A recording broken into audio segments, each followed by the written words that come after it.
अच्छा जी, अब हमने देखना है एक्सपर्ट। एक्सपर्ट कौन होता है पहले ये चीज़ देखेंगे, और प्रोस्पेक्टस से रिलेटेड एक्सपर्ट का क्या काम है, हम इसका थोड़ा कॉन्सेप्ट समझते हैं पहले।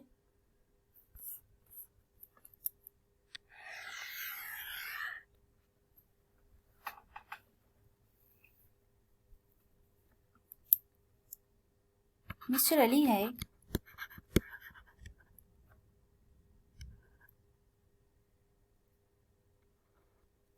और एक है मिस्टर असलम।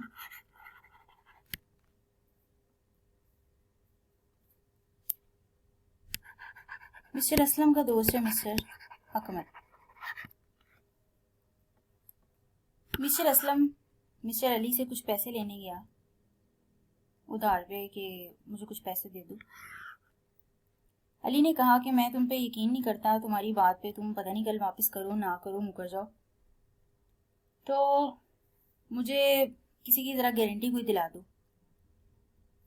हाँ कहती ये मिस्टर अकमल ये देख लें, ये मेरा दोस्त है, तुम्हारा भी दोस्त है। मिस्टर अकमल जो है इसे पूछ लो, मैं तुम्हें ज़रूर लोन दे दूंगा। मिस्टर अली कहे भाई ये मेरे से ज़्यादा तुम्हारा दोस्त है, कल को मुकर गए तो ये तो मुझे कोई पैसे नहीं देने वाला, इसकी बात पे मैं यकीन क्यों करूं, ये बंदा तो तुम्हारा ही दोस्त है, तुम्हारी फेवर लेगा, तो आपको सब्र नहीं आता, आप उसको पैसे नहीं देते। आप उसको कहते हो कि मिस्टर अकमल की बजाय एक ऐसे बंदे की गारंटी दिलवाओ, एक ऐसा बंदा जो कि तुमसे कोई भी उसका रिश्ता ना हो, ना कोई ताल्लुक हो किसी तरह का भी, ना कोई खूनी रिश्ता हो, इवन तुम्हें जानता भी ना हो। मिस्टर असलम अब कहाँ से वो बंदा लेके आए। ओके, वो कहते कि जी मिस्टर अली अब ये एक ऐसे बंदे की गारंटी चाह रहा है जो कि मिस्टर अली से किसी तरह से भी रिलेटेड ना हो। बात लॉजिकल है। वो बंदा जब आके कहेगा कि जी दे दो लोन, मैंने अपनी अलग से वो बंदा वेरिफिकेशन करे तुम्हारी, एक वो भी कह लें कि जी अपनी फील्ड में एक्सपर्ट बंदा हो जो कि लोगों की क्रेडिट वर्थ चेक करता हो, उसको बड़ा पता हो, लोगों की शक्ल देख के पता लग जाता हो कि ये बंदा पैसे वापस करेगा या नहीं करेगा, उसको बहुत ही लोगों की ह्यूमन साइकोलॉजी का पता हो, तो वो बंदा प्लस वो तुमसे किसी तरह से भी रिलेटेड ना हो, वो बंदा कहेगा कि जी इसको लोन दे दो, कल को ये तुम्हारे तुम्हारे पैसे दे देगा, क्योंकि मैंने मिस्टर असलम की सारी वेरिफिकेशन कर ली है, ये धोखेबाज नहीं है, इसकी नेचर भी अच्छी है और कल को मुकरेगा नहीं, तो ऑनेस्ट है और क्रेडिबल बंदा है। आप मान जाते हैं और उसको मिस्टर असलम को पैसे दे देते हैं, वट जो भी उसका कंसर्न था वो पूरा कर देते हैं। अब आप तब कब माने, क्योंकि एक बंदा आया जो कि अपनी फील्ड में एक्सपर्ट था, हमने उसको कह दिया एक्सपर्ट, क्योंकि आपको उसकी अथॉरिटी पे, उसकी कैपेबिलिटी पे कोई शक नहीं था। हमने कहा यार ये बंदा तो वाकई, इसके पास देखो सर्टिफिकेट साइकोलॉजी में डिग्री ली हुई है, इसको पता है लोगों का, एक तो आप एक्सपर्ट था इस वजह से दिया, दूसरा उसने इस बात की आपको कहा कि मैंने इसकी वेरिफिकेशन कर ली है पूरी, और आपने भी उसको कहा कि मैं आपके कहने पे इसको दे रहा हूं क्योंकि आपने ओपिनियन दी है मुझे। या फिर आप उसे ये भी कह सकते हैं मुझे लिख के दे दो कि इसकी क्रेडिट वर्थीनेस बिल्कुल ठीक है, ये बंदा ठीक है मिस्टर असलम, मैं तुम्हें दे देता हूँ इसको लोन, रिटन ओपिनियन दे दो, कल को वो मुकरेगा, ये जो रिटन ओपिनियन है ये उसके पास पड़ी होगी। ओके, अब आते हैं कंपनी के पॉइंट ऑफ व्यू से। आप प्रोस्पेक्टस इशू करने जा रहे हैं, अब आप प्रोस्पेक्टस में इतनी बातें लिख रहे हैं कि आइए हमारी कंपनी में इन्वेस्ट कीजिए, हमारी फाइनेंशियल स्टेटमेंट्स ये, हमारा प्रॉफिट इतना, हम इतना डिविडेंड देंगे, हमारी कंपनी के बहुत ज़्यादा ऑपरेशंस हैं और हर ऑपरेशन से एक अलग ही स्ट्रीम ऑफ रेवेन्यू आ रहा है, एक्सपेंसेस भी इतने ज़्यादा नहीं है, हमारे तो रिलेशंस और ताल्लुकात ही बड़े हैं, हम तो बहुत अच्छे से चीज़ें मैनेज कर रहे हैं, आपने सारा अपने जो भी प्रोस्पेक्टस था उसके अंदर ये सारी डिटेल लिखी। ये भाई काम बंदा इन्वेस्टर है, उसको आपकी कंपनी का क्या पता कि भाई क्या वेरिफिकेशन की है क्या नहीं। लेकिन हाँ, अगर कोई एक ऐसा बंदा जो कि अपनी फील्ड में एक्सपर्ट हो, वो आके कह दे कि जी ये चीज ठीक है, तो हाँ ये जरूर मान जाएंगे। अब एक कोई मसला आप बयान करते हैं और मसले का कोई भी आप ओपिनियन दें, अगले को यकीन नहीं आता, लेकिन आप वही बात अगर एक लॉयर आके कह दे कि नहीं जी वो सेक्शन का बकायदा रेफरेंस देता है, वो चाहे सेक्शन का रेफरेंस गलत भी दे रहा हूँ, आपको यकीन आ जाएगा। लॉयर ने कह दिया ओके ये तो बंदा है ही एक्सपर्ट अपनी फील्ड में।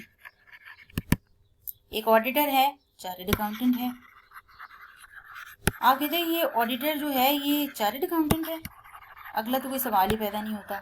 जाहिर सी बात है एक चार्टर्ड अकाउंटेंट क्वालिफाइड ही होगा और अपनी फील्ड में एक्सपर्ट है, तो वो ऑडिटर अगर वो ऑडिटर अपनी ओपिनियन दे रहा है तो बात तो बिल्कुल ठीक है।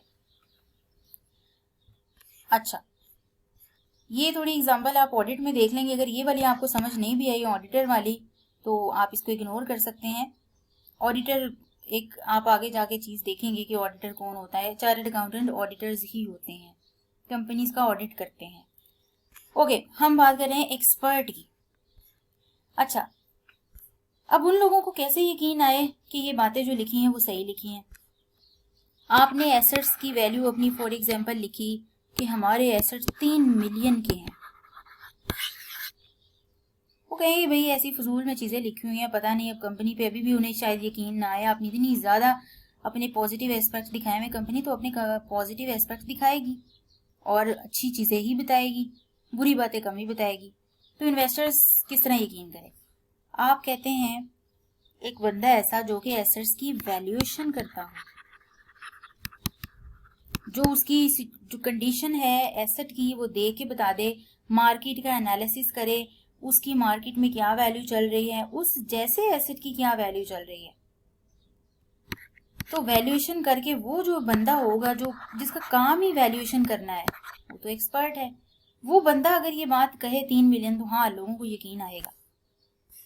वो कहेंगे अगर ये एक बंदा एक एक्सपर्ट की बात लिख रहा है, एक वैल्यूअर ये बात कर रहा है कि इस एसेट की वैल्यू 3 मिलियन है, तो वाकई इस एसेट की वैल्यू 3 मिलियन ही होगी। तो अपने प्रोस्पेक्टस की क्रेडिबिलिटी बढ़ाने के लिए और एक लोगों के इन्वेस्टर्स को कह लो कि जी एक उनकी सेटिस्फेक्शन के लिए आप कहते हैं कि मैं ऐसा करता हूं, अपनी प्रोस्पेक्टस में कुछ चीजें जो बड़ी मटेरियल हैं जैसे कि एसेट्स हैं, कुछ चीजें जिसपे इन्वेस्टर्स को जरा डाउट होंगे, हम उस पे एक्सपर्ट की ओपिनियन इंक्लूड कर लेते हैं। अगर यही बात वैल्यू ये एक इसकी बकायदा एक वैल्यूएशन में इसकी डिग्री है, ये इसकी बकायदा क्वालिफिकेशन है, तो लोग उसकी क्वालिफिकेशन को देख के भाई कहेंगे कि वाकई इसने अगर वैल्यूएशन की हुई है तो वाकई ये चीज ठीक है। तो हम क्यों ना अपने प्रोस्पेक्टस में एक्सपर्ट की ओपिनियन को इंक्लूड करें। इससे हमारे प्रोस्पेक्टस की क्रेडिबिलिटी बढ़ जाएगी और लोगों की भी सेटिस्फेक्शन लेवल जरा अच्छा हो जाएगा और वो हमारे अब शेयर्स खरीदने में जरा डरेंगे नहीं, उनके जो कुछ डाउट्स होंगे वो क्लियर हो जाएंगे। आपने तो ये सोच लिया कि एक्सपर्ट की ओपिनियन डाल लें। अब लॉ कहता है कि ठीक है डाल लें, लेकिन कुछ कंडीशंस हैं मेरी। अब वो कंडीशंस क्या है? वो कहता है कि आप एक्सपर्ट की ओपिनियन डालने लगे हैं, नहीं ऐसा तो नहीं एक्सपर्ट आप ही की कंपनी का कोई एम्प्लॉय बैठा है या कोई ऐसा बंदा बैठा है जिसका कोई रिलेशन हो आपके साथ। सपोज ये एक्सपर्ट बंदा आप हैं एक कंपनी के डायरेक्टर और कह लेगी जी आप प्रोस्पेक्टस इशू करने जा रहे हैं, आप चाहते हैं कि इसकी वर्थ बढ़े, आप आपका जो भाई है वो एसेट्स की वैल्यूएशन करता है, आप जाके कहते हैं यार जरा ओपिनियन तो दे दो मुझे, इस पे वैल्यूएशन कर लो। अब वो नो डाउट वो शायद वैल्यूएशन इंडिपेंडेंटली कर भी दे, लेकिन एक रिलेशन है आपका और उसका, लोगों को लगेगा कि भाई ये एक इंडिपेंडेंट ओपिनियन नहीं है, इंडिपेंडेंट ओपिनियन नहीं है। जैसे कि ये बंदा था मिस्टर असलम की गारंटी या कह ले कि मिस्टर असलम पे ओपिनियन कौन दे रहा था, मिस्टर अकमल, जो कि उसका दोस्त ही था। तो वो कभी भी इंडिपेंडेंट ओपिनियन नहीं दे पाएगा। हो सकता है कि वो शायद इंडिपेंडेंट ही दे रहा हो, लेकिन मिस्टर अली को यकीन नहीं आएगा कि इसकी इंडिपेंडेंट ओपिनियन दे रहा है, ये तो इसी का दोस्त है। तो फिर लॉ ने कहा कि मैं आपको बता देता हूं कि एक्सपर्ट होगा कौन। उसने कहा कि आपने प्रोस्पेक्टस में कोई भी स्टेटमेंट, जो लॉ एक्सपर्ट अपनी ओपिनियन देगा उसको क्या बोलेंगे हम, स्टेटमेंट।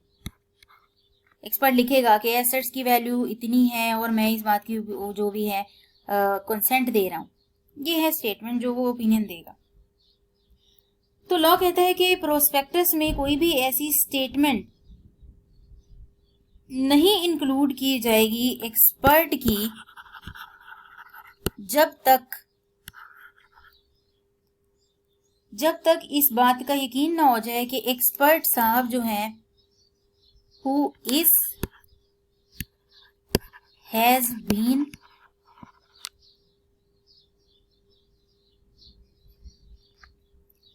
ना तो अब हैं और ना पहले कभी थे, नॉट बीन इंगेज्ड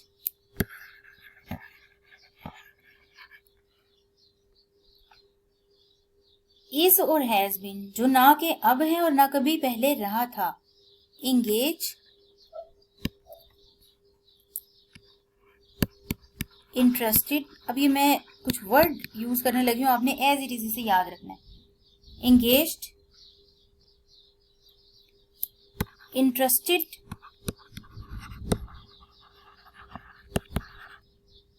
ये दो वर्ड्स। वो ना तो कभी इंगेज है, ना कभी रहा था, और ना ही कभी उसका अब इंटरेस्ट है, और ना कभी उसका इंटरेस्ट रहा था। किस चीज में? तीन चीजों में। इन द फॉर्मेशन, प्रमोशन और मैनेजमेंट।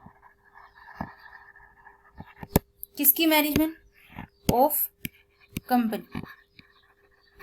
तो उसने कहा कि मैं एक्सपर्ट की डेफिनेशन ये बताता हूं कि एक्सपर्ट वो बंदा होगा जो ना तो कभी इंटरेस्टेड था, कभी इंगेज था, ना ही कभी और ना ही अब इंटरेस्टेड है, ना ही अब इंगेज है। किसमें?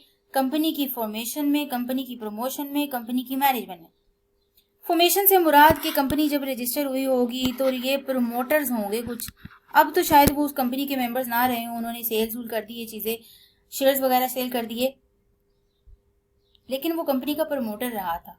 अब आगे वो किसी भी मामले में कंपनी के वो एज एन एक्सपर्ट कोई ओपिनियन नहीं दे सकता, ऑल्दो वो अपनी फील्ड में बहुत महारत रखता हो। प्रमोशन, कोई सेल्स मैनेजर बंदा था जो बड़ी अथॉरिटी पे रहा था, अब वो छोड़ के चला गया था कंपनी को, और 3-4 साल बाद जब गया उसने बड़ी अच्छी क्वालिफिकेशन ली और इंडिपेंडेंट एक वैल्यूअर की उसके पास डिग्री आ गई, वैल्यूएशन की डिग्री आ गई बेसिकली। तो आप कहेगी जी ओपिनियन दे दो, तो लॉ कहेगा कि नहीं, ये पहले आपकी प्रमोशन में इंगेज रहा हुआ है कंपनी की, आपकी चीजें सेल करता था, प्रमोट करता था, एडवर्टीजमेंट करता था आपकी प्रोडक्ट्स की और इस तरह की चीजें। तो लॉ ने मना कर दिया, ऑल्दो वो अपनी फील्ड में कितना भी एक्सपर्ट हो। कंपनी की मैनेजमेंट में एक पर्सन डायरेक्टर था, अब ऑल्दो नहीं है वो जी जाके उसने कोई और उसी तरह क्वालिफिकेशन कंप्लीट की और वो भी एक अपनी फील्ड में एक्सपर्ट हो गया। अब जो तो ऑलरेडी कंपनी की फॉर्मेशन, प्रमोशन और मैनेजमेंट में पार्टिसिपेट कर रहे हैं वो तो सिरे से हो ही नहीं सकते एक्सपर्ट। अब बात है कि जो पहले भी कभी इंटरेस्टेड रहे हैं या इंगेज रहे हैं वो भी एज एन एक्सपर्ट यहाँ पे ओपिनियन नहीं दे सकते। तो ये एक्सपर्ट की डेफिनेशन बता दी लॉ ने कि ये मेरे हिसाब से एक्सपर्ट वो बंदा होगा जो कि इसका मतलब इंडिपेंडेंट होगा। लॉ ये कहता है, लॉ कभी ये नहीं कहता कि ये चीज होनी चाहिए, लॉ हमेशा ये बताता है कि ये चीजें नहीं होनी चाहिए, मैं तो ये बता रहा हूं। तो उसने ये कह दिया कि एक एक्सपर्ट ये बंदा नहीं होना चाहिए, जो कि इंटरेस्टेड था, एंगेज था, किसी तरह से भी वो इस डेफिनेशन के अंदर फॉल करे, या इट्स मीन कि वो इंडिपेंडेंट नहीं है। ये था एक एक्सपर्ट के इंडिपेंडेंट होने के लिए क्या कंडीशन है। अब जो आपने स्टेटमेंट इंक्लूड करनी है वो सिर्फ एक्सपर्ट की एक स्टेटमेंट इंक्लूड नहीं करनी, आपने एक इंडिपेंडेंट एक्सपर्ट की स्टेटमेंट इंक्लूड करनी है अपने प्रोस्पेक्टस में। एक्सपर्ट की डेफिनेशन अभी हम देखते हैं। ये आपने इंडिपेंडेंसी का लेवल देख रहे हैं आप, कि इंडिपेंडेंट होने का क्या मुराद है। एक्सपर्ट के इंडिपेंडेंट होने से मुराद कि a person who is not and has not been engaged or interested किसमें, in the promotion, in the formation और in the management of the company। तो ये जी इंडिपेंडेंट की क्या है, कि कैसे पता चले कि एक एक्सपर्ट इंडिपेंडेंट है कि नहीं, तो ये बता दिया। अब एक्सपर्ट कौन होता है? एक्सपर्ट से मुराद वही बंदा एक्सपर्ट है, नाम से जाहिर हो रहा है कि भाई तुम बड़े एक्सपर्ट निकले हो, एक कहावत जैसे हम बोलते हैं। तो एक्सपर्ट से मुराद कि वो एक स्पेसिफिकली एक बंदा जो अपनी फील्ड में महारत रख रहा है।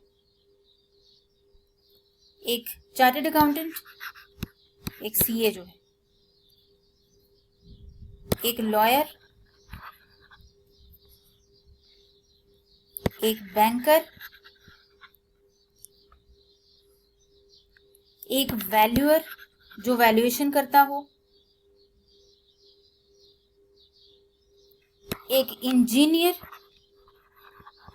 इंजीनियरिंग करते हैं आप, बकायदा पूरी एक डिग्री लेते हैं, एक डॉक्टर।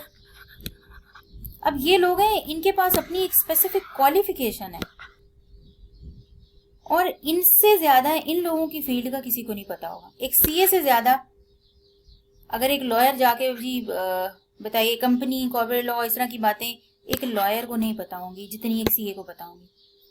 ह्यूमन के बॉडी का जो स्ट्रक्चर है वो एक डॉक्टर को जितना पता होगा, वो लॉयर, सीए, बैंकर, इन लोगों को नहीं पता होगा। तो हम कहते हैं कि ये लोग अपनी फील्ड में एक्सपर्ट हैं। तो एक्सपर्ट की डेफिनेशन में उन्होंने कहा जी, एक बैंकर है सिक्योरिटी से रिलेटेड जो आपको एडवाइस कर रहा है, सिक्योरिटी एडवाइजर की किस में आप इन्वेस्टमेंट करें ना करें, स्पेसिफिक क्वालिफिकेशन उसने ली हुई है उस चीज की, वैल्यूअर है, अकाउंटेंट है, लॉयर है। और आगे उसने ये बताने के बाद उसने कहा कि एनी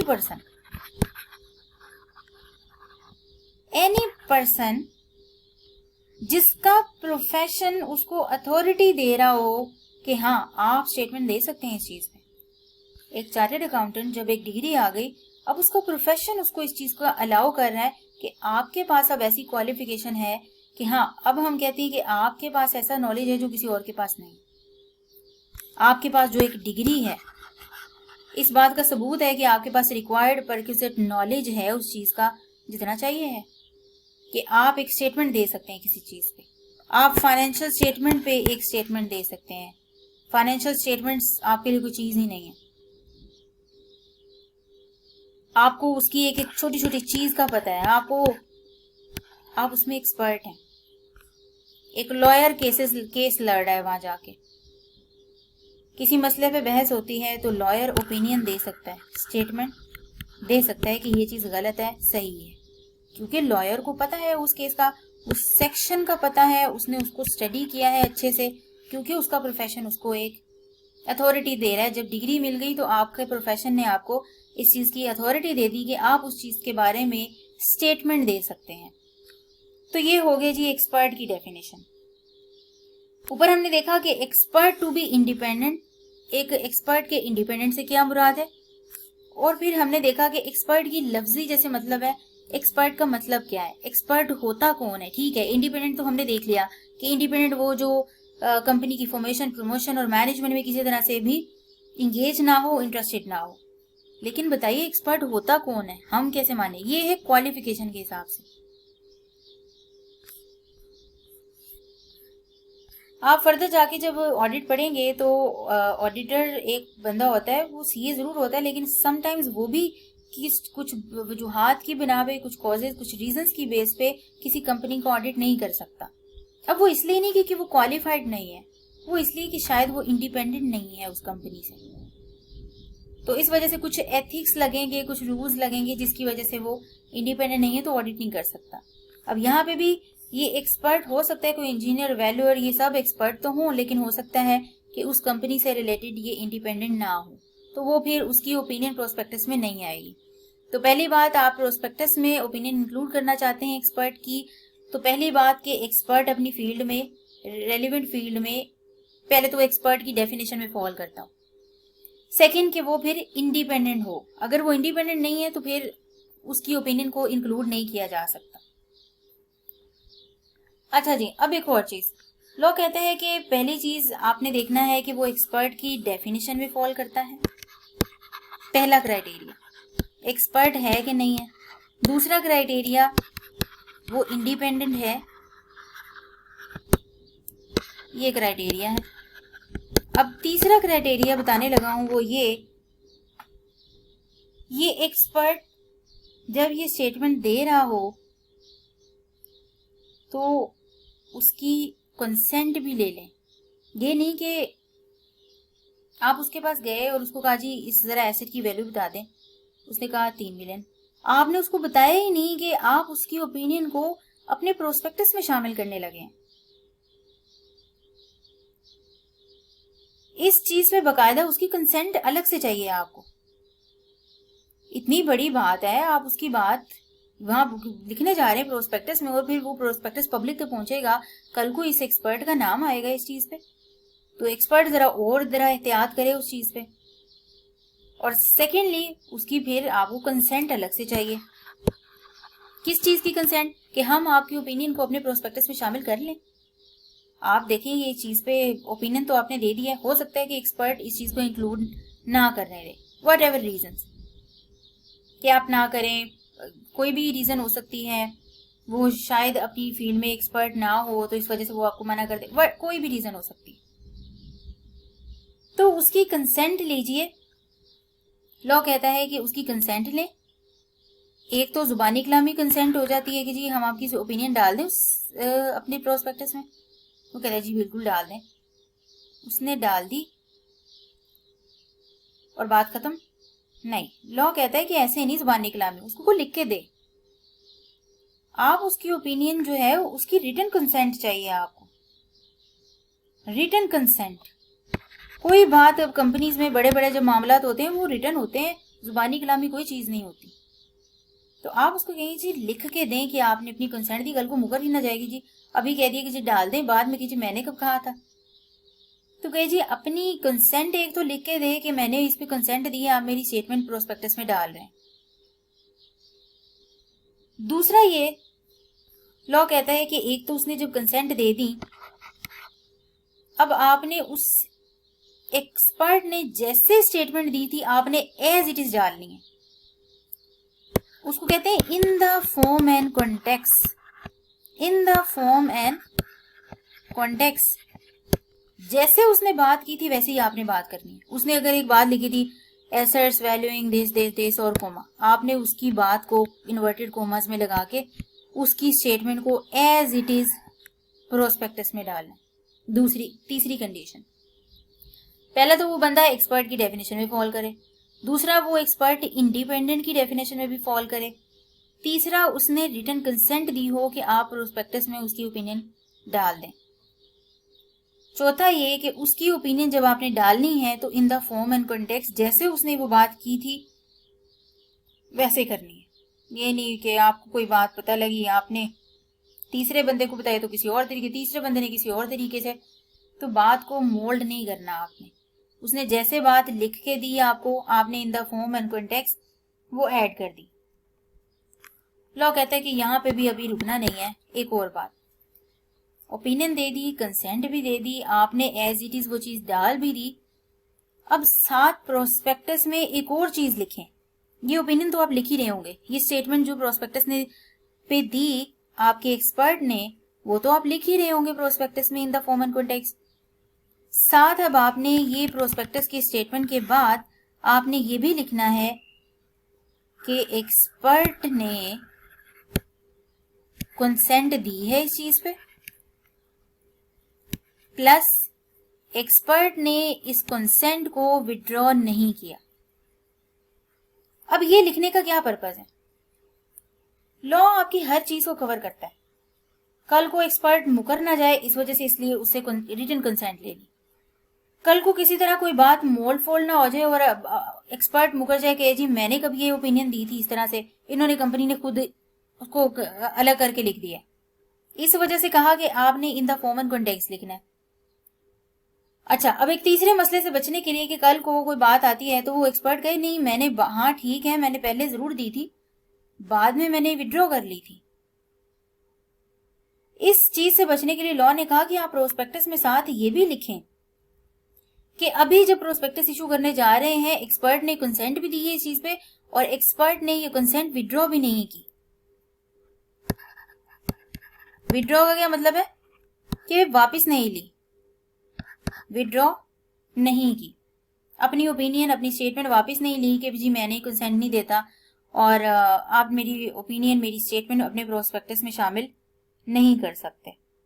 तो ये जी एक्सपर्ट की कंसेंट आपने लेनी है प्रोस्पेक्टस के इशू करने पे, written consent in the form and contents आपने उसमें ऐड करनी है और प्लस आपने प्रोस्पेक्टस में लिखना है कि expert has given his statement या consent and has not withdrawn his consent. Okay, ये था एक्सपर्ट से रिलेटेड। इसके बाद आइए, अब प्रोस्पेक्टस इतना बड़ा डॉक्यूमेंट है, गलतियों के चांसेस तो होंगे, गलती होगी, कुछ ओमिशन होंगे और कुछ इंपॉर्टेंट या सिग्निफिकेंट इंफॉर्मेशन मिस भी हो सकती है। जहां ह्यूमन होते हैं वहां पे always there is a chance